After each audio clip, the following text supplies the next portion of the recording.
Jorge, muchas gracias por estar aquí en Ahora Soy Papá de Mis Papás. Bienvenido a Colombia. Un real gusto y honor tenerte, ya que eres, entre comillas, el representante de los centenarios de Nicoya, una de las 5 zonas azules del mundo. Muchas gracias por estar acá y te vamos a hacer unas preguntas de tus centenarios. Bueno, lo primero es de ese conocimiento, primero, ¿qué es una zona azul? Bueno, primero es un honor estar en su país, que tenía muchos años de querer venir a conocer. Me han tratado súper bien. Bueno, una zona azul son los lugares donde la longevidad, bueno, hay una longevidad excepcional, o lo que es lo mismo, hay una mortalidad excepcionalmente baja. Okay. Solo hay 5 en el mundo, y posiblemente una de las razones por las cuales solo hay 5 es porque hay muchos lugares que se cree que hay una longevidad excepcional, como a veces se habla del Valle de Vilcabamba en Ecuador, pero no tienen buenos registros que puedan probar la edad de las personas. Okay. Y que sean confiables los registros. Sí, o sea, sí, tú en la conferencia que diste mostrabas los registros, muy juicioso el tema de poder demostrar que sí. Ok, bueno, lo primero de esto, y para quienes están viendo esta entrevista, Jorge viene de Costa Rica y es la persona que coordina la fundación que protege a las personas mayores de 100 años en Nicoya, Costa Rica, que es una zona que se ha dado muy especial, y ahorita Jorge nos va a contar por qué se ha logrado que haya tanta población mayor de 100 años allá. Lo primero que es la pregunta general que siempre se te hace: ¿por qué Nicoya logra tener esa población con esas características tan especiales de más de 100 años? Sí, eso, bueno, es la pregunta que todo el mundo quiere. Todo el mundo quiere, hagamos la básica. Es un poco la respuesta a esa pregunta. Se cree que son varios factores que juntos, en un estilo de vida, en un medio ambiente mucho más limpio. Esa gente, imagínense cualquier región de aquí de Colombia rural, imagínense hace 100 años, cuando esos centenarios, o hace 95 años, iban a la escuela. Si ahorita es un aire más limpio que la capital, imagínense en aquel tiempo. Entonces, adicionando a lo que le decía ahora de una zona azul, aparte de esa mortalidad excepcionalmente baja, también hay una gran cantidad de personas mayores de 90 años en una población determinada, y los centenarios son como más el resultado de tener tanta gente mayor de 90, pero claro que son muy importantes cuando se hacen análisis en poblaciones que los han hecho los demógrafos internacionales para identificar esos lugares donde la gente se muere menos. Hay varias cosas que analizan, como la cantidad de centenarios, la esperanza de vida y la mortalidad en la gente muy longeva, y es donde se da la excepción, la habilidad esa de que se muere muy poco. Entonces, ¿por qué viven tantos años? Se cree que hay varios factores, entre ellos una red familiar muy fuerte, red familiar y social muy sólida, una actividad física que no era por elección, sino por necesidad. Todos los trabajadores muy físicos, trabajadores del campo, y trabajadores a machete, al hacha, andar a caballo, ordeñar 10, 15 vacas. No solo los hombres, las mujeres también.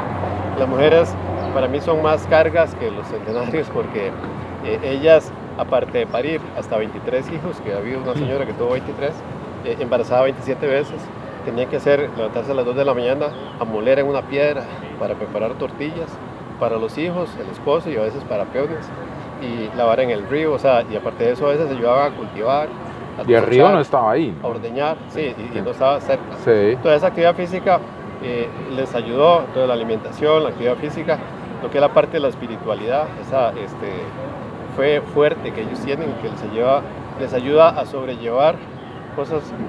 El vivir tantos años conlleva un riesgo muy grande de enterrar hijos, que debe ser lo más triste que le puede pasar a alguien. Y tantos hijos que han tenido. Entonces, hablamos de red familiar y social, espiritualidad, actividad física, alimentación.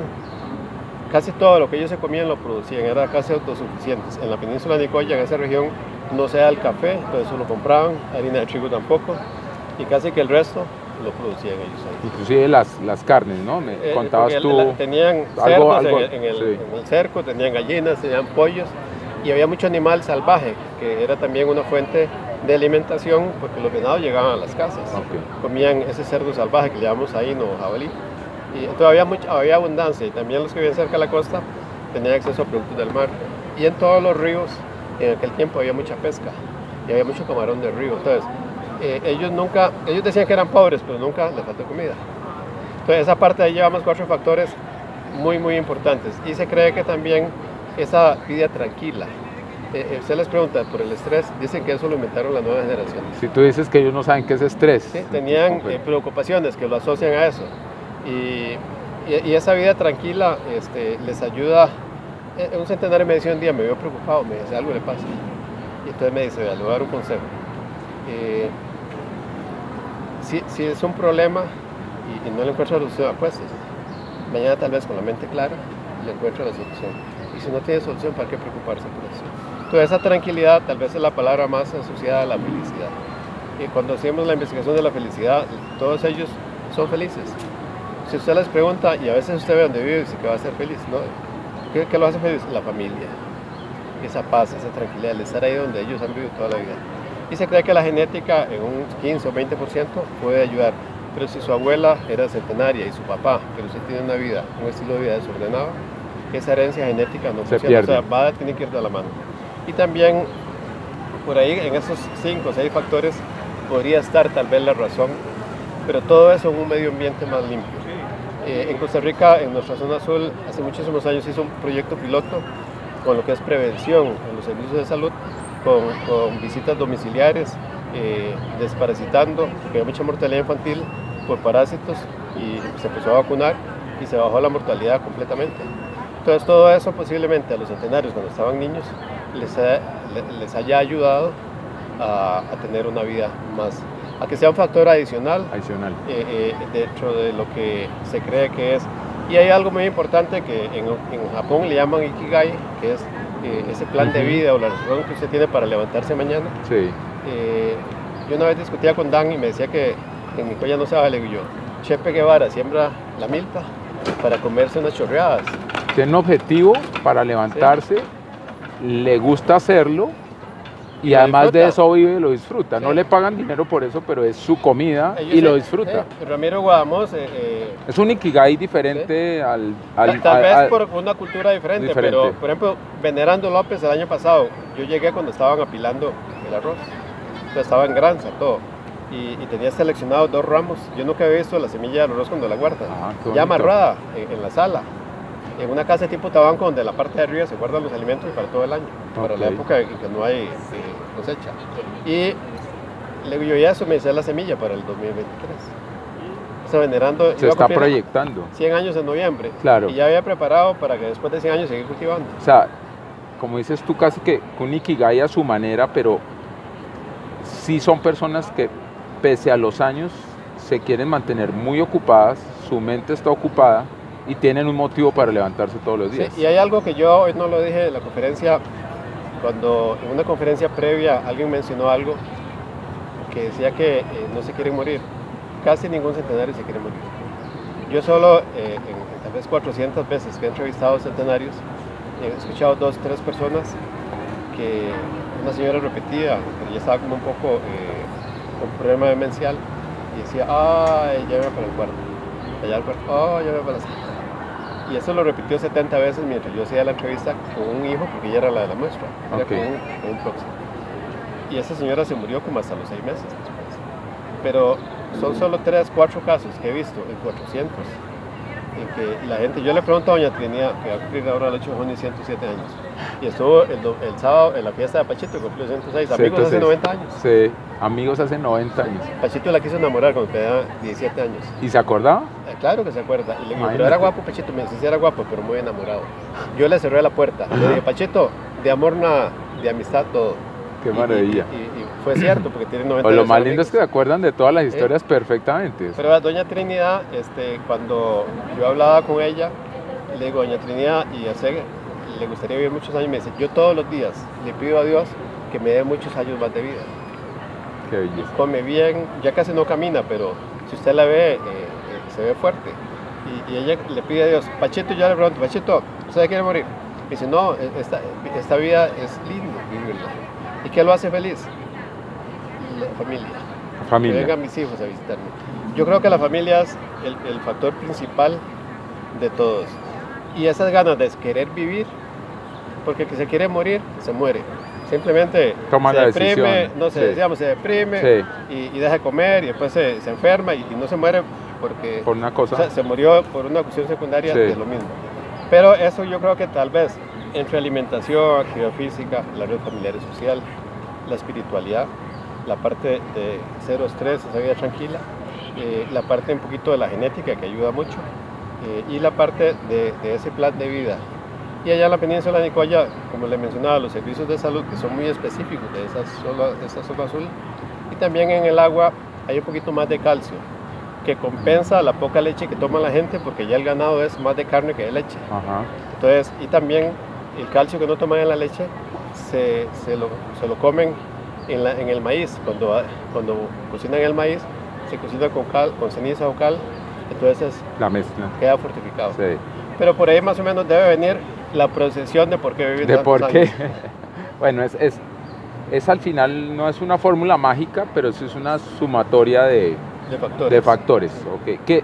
Que por lo que entiendo, en las otras zonas azules también de alguna forma Hay es como similar. 4 o 5 factores Comunes. Por ejemplo, la alimentación, aunque comamos cosas diferentes, lo común es que era productos orgánicos y cero procesados, de la tierra a la olla. Ok.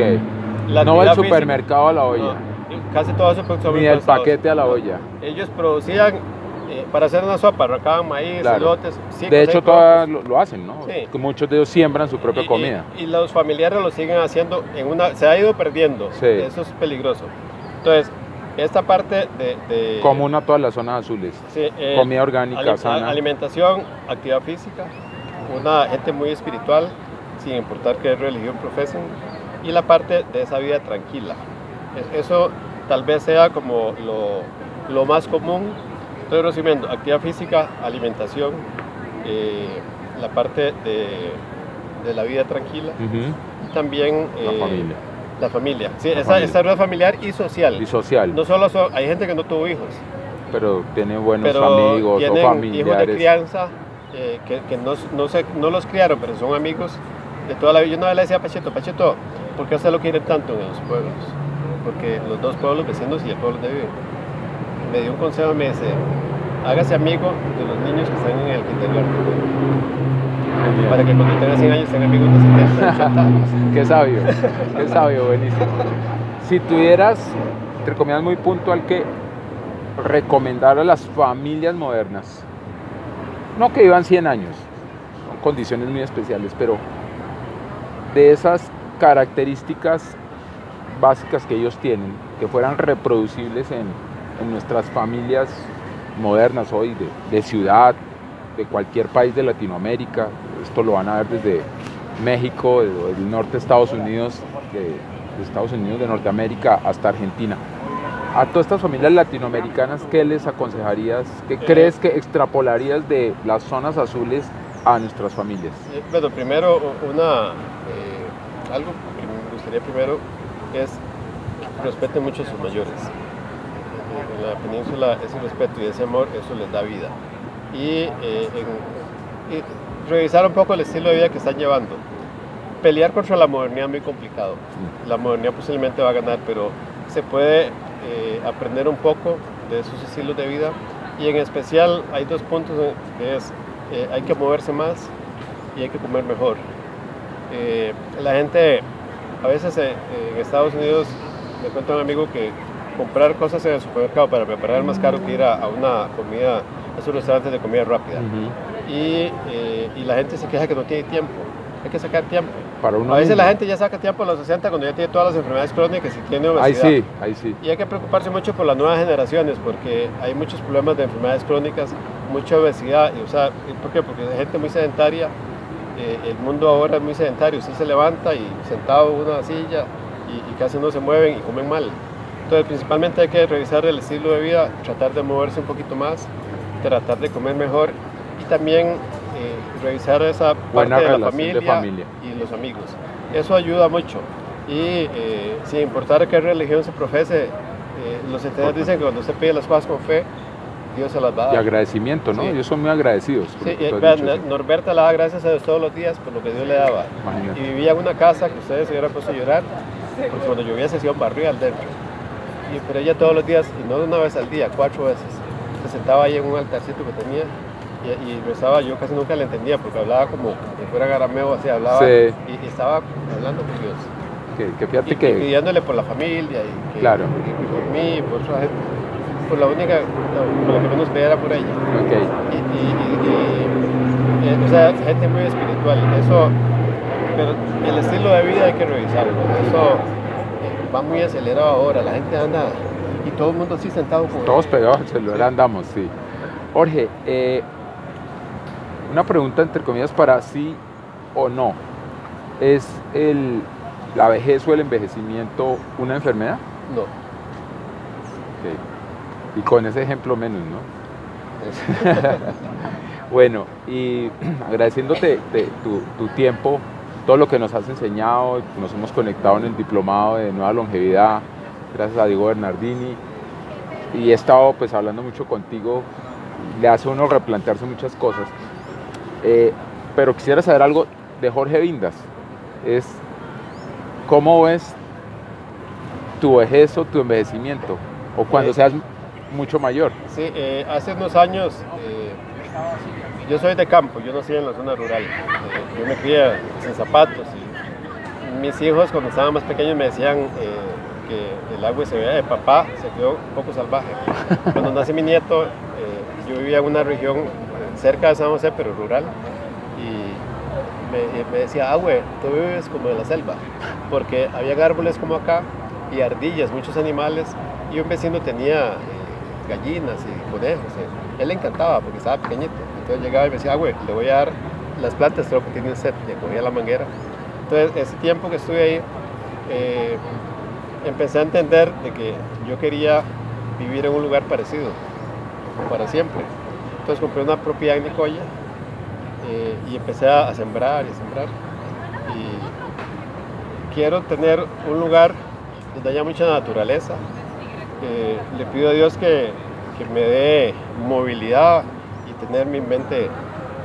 Yo a veces le digo a la gente, me dice, quiero vivir 100 años, le digo, por 3 condiciones. Ajá. Primero, que sea de forma natural, que mis hijos me entierren a mí, Sí. que no sé cómo ha pasado. Evitar ese dolor, sí. Tener la capacidad física y mental de Ramiro Guadamos, que anda a caballo todavía, tiene 101 años. 101. Va a cumplir 112 en agosto. Y tener esas ganas de vivir que tiene Trinidad, que le pide a Dios que le dé todos los días muchos años más de vida, pero ser independiente, Autónomo, lo más funcional, posible, sí. Y muy funcional, y poder tener a mi familia en especial, Okay. y tal vez ver bisnietos. Bueno, se te va a cumplir, Sí. estoy seguro. Porque Panchita, la que presenté ahora al principio, que andaba con Pablo, con su hijo, tuve el privilegio de estar a la par cuando se hizo una foto y tenían sus regazos a la 7ª generación. ¡Wow! Había una tataranieta que ya era abuela ¡Uy! y ella, lúcida, empezó a llorar la niña de 4 meses y la agarró la mamá, la agarró la abuela, la agarró el bisabuelo y le páseme a esa chiquita atrás. Se la puso en el regazo y le hizo como 15 segundos y la niña solo risas. 7 generaciones. 7ª generación. Wow. Era tatara abuela. ¿Ella tenía cuántos? Murió de 110 y 2 meses. Cuando murió de 110, Pablo, su hijo mayor, Tenía. a la que ella le decía, mi muchacho, Sí. 94 años. Bellísimo. Qué historias tan lindas. Jorge, acá nos podríamos quedar Sí. horas enteras, que Horas. sería un gusto horas. Hemos pasado horas hablando con Jorge acá en el Congreso Latinoamericano. Hemos aprovechado, realmente aquí estamos haciendo un resumen de todo lo que Jorge nos ha contado. Jorge, muy agradecido. Esperamos ir pronto a acompañarte a conocer a tus centenarios. Tú que eres el Mr. Centenario porque los representas. Esperemos que tú también los llegues a esa edad porque tienes un gran ejemplo y una gran motivación en ellos. No, con mucho gusto. De verdad que me he sentido muy honrado por la invitación al Congreso de venir a presentar. Es muy fácil pararse ahí. Hoy me hubiera gustado hablar más de mis amigos, los centenarios y las centenarias, pero ahora ha sido un privilegio venir a este bello país y con muchísimo gusto estamos a la orden y los esperamos en la península de Nicoya. Bueno, esta es una meta que tenemos, ir a conocer esos ejemplos de vida y aprender de... Ahora hemos aprendido mucho de ti, pero aprender de la mano de ellos también. Y que vaya muchas veces para que llegues a ser centeneurólogo también. Ah, sí, bueno, eso, allá nos da mucha ventaja. Bueno, a nombre de Planeta, Jorge, muchísimas gracias. con mucho cariño, espero que lo disfrutes y que tus generaciones también lo lean. El libro aguanta muchos años también. Muchísimas gracias. Vale. Lo voy a leer y se lo voy a prestar a mi hija Laura, que le encanta. Sí, que ya la vimos por acá, así que lo ponga en práctica. Perfecto. Jorge, Muchísimas gracias. Placer, un gusto.